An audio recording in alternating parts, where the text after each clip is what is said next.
Ce reportage est une présentation du service des sports et de plein air de la ville de Lévis, fier de soutenir le travail de ses bénévoles et les réalisations de ses organismes.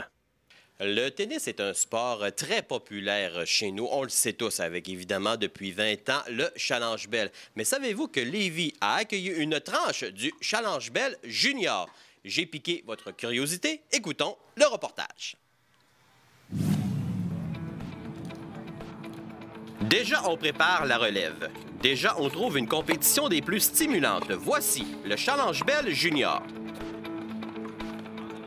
C'est un circuit qui a été créé l'an dernier. Ça fait 3 ans qu'on projette de le créer pour donner l'occasion à des jeunes de jouer des tournois sanctionnés régionaux sans être obligés de s'expatrier à Montréal à l'autre bout de la 20. C'est essentiellement le but qu'on recherchait au départ. Puis ce but-là a été atteint parce qu'on a 13, c'est le 13e tournoi ici au championnat de Lévis.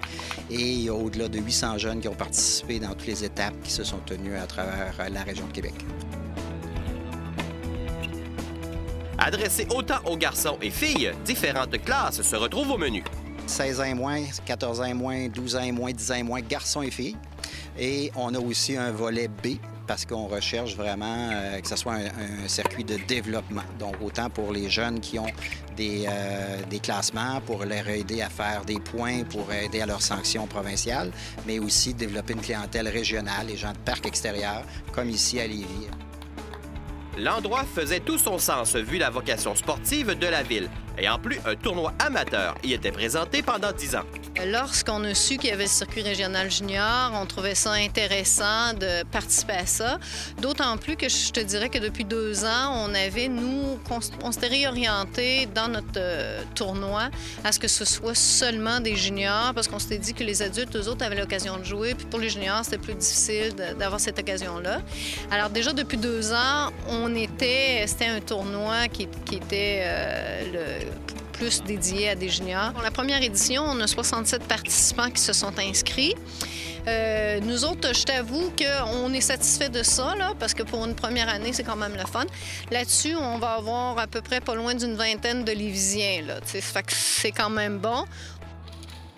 Une des participantes avait de bonnes raisons de s'impliquer. C'est plus parce que la semaine prochaine, j'ai un gros provincial, puis c'est plus une pratique pour mon tournoi, là. Ça t'entraîne beaucoup, tu sais, c'est plus pour bouger, puis j'aime beaucoup ça. Et qui sait si cette jeune joueuse sera dans nos radars, tout comme l'est Eugénie Bouchard et Françoise Abanda. C'est le principe de la pyramide et des pays qui ont compris ça. C'est que si à la base, tu as 40 joueurs que tu développes, c'est sûr que des bouchards, tu vas en avoir peu. Si tu en as des centaines et des milliers dans les parcs, dans les régions, tu risques, dans le haut de la pyramide, au lieu d'en avoir 2, 3 qui deviennent des filles de niveau international, tu en ramasses au moins une dizaine. C'est à ça que Tennis Canada, Tennis Québec et la RTQ, plus près de nous, régionalement, essaie de développer le tennis de cette façon-là.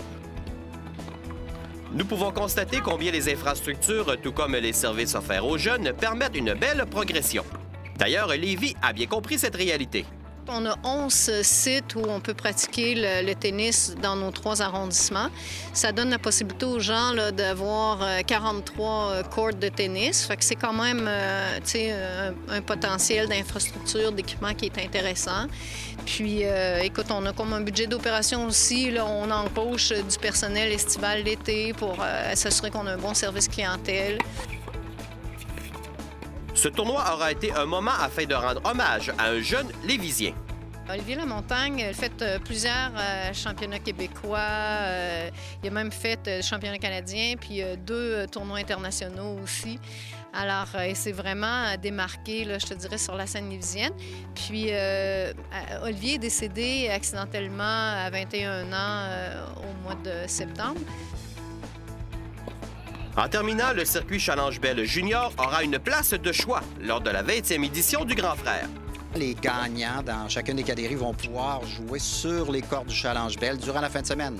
Donc, le samedi matin, dimanche matin, toute la famille va être invitée, les juges de ligne, arbitres. Donc, on fait ça en grand.